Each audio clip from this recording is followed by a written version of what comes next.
Hey guys, so today I want to show you how to make the softest, most layered chapatis and the best that you have ever had in your life. So first of all, start by cleaning your surface. Yes, that is my working area. That is where I roll my chapatis because I do not have a rolling pin. Okay, so this you'll need a basin where you will do your mixing. You'll need flour, of course. You will need cooking oil. And finally, you will need warm water, which you will stir in some salt. Okay, do not forget that bit. I normally use warm water and it has never failed me.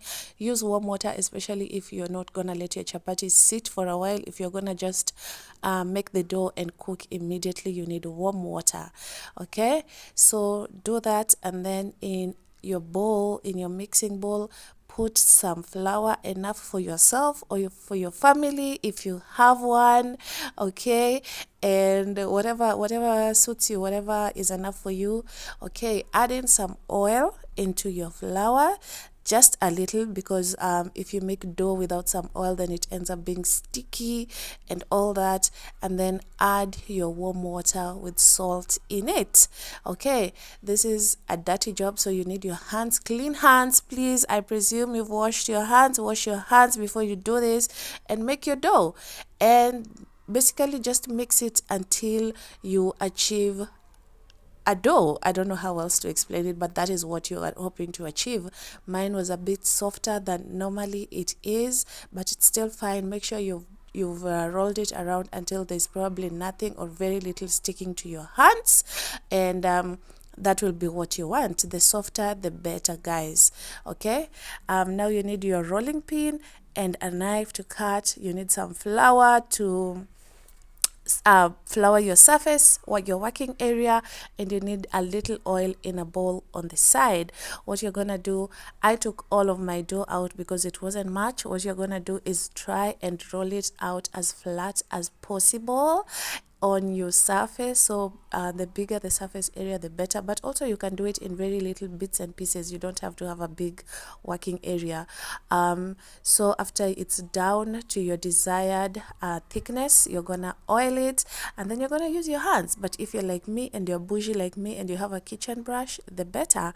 Use your kitchen brush and spread the oil just a little, please, because you're still gonna cook with oil, and remember you made the dough with oil as well.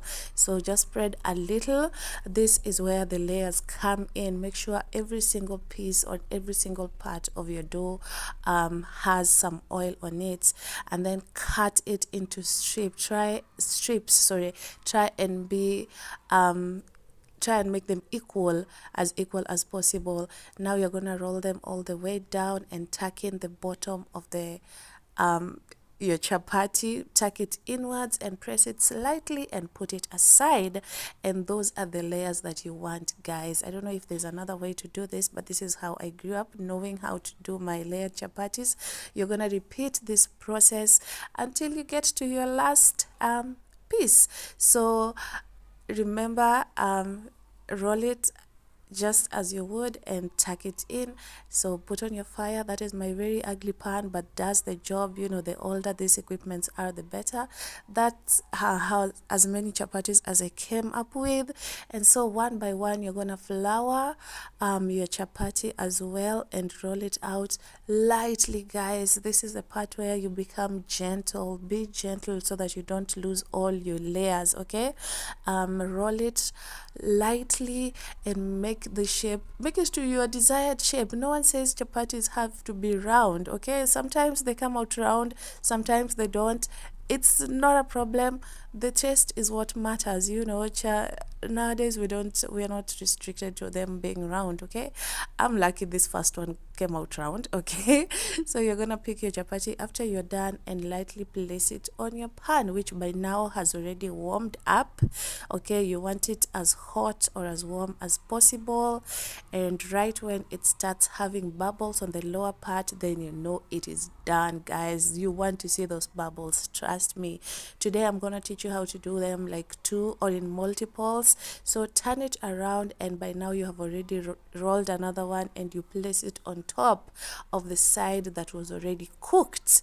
Okay, leave it for a while and let the lower part cook, and that is how they will let each other go. I don't know how else to say that. It will be easier to separate them when you let the lower part cook as well.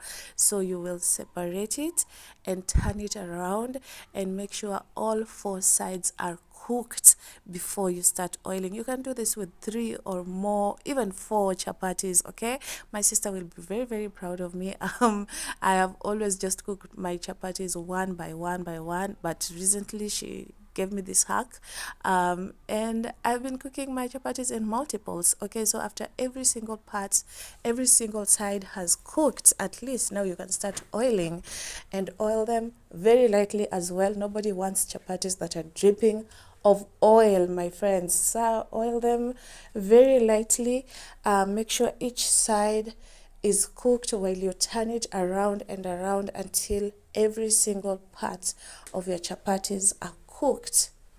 Okay, this is a very slow process depending on how much heat you want to use, but be patient with your chapatis. Do not rush them. You want them to cook through. You want them to not be soggy in the middle, and you want them to be crunchy, but also you want them to be layered, which also depends on how thin you rolled your chapati before you cooked them. The very thick ones will require more time, but the thin ones, not very thin ones, because now those ones will end up being so dry, and you will be cooking sacraments. My aunt used to call them sacraments when we were growing up. You don't want to make sacraments, so make them, the between thick and thin. Okay, and continue this until you have cooked all your chapatis.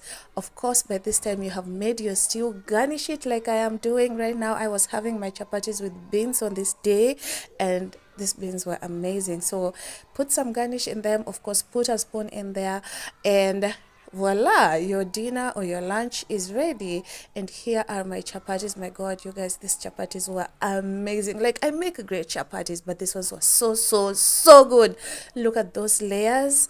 And thank me later. Use this procedure and thank me later, guys. Thank you so much for watching, you guys. I really appreciate you guys. If you have reached this far, please subscribe, join the family.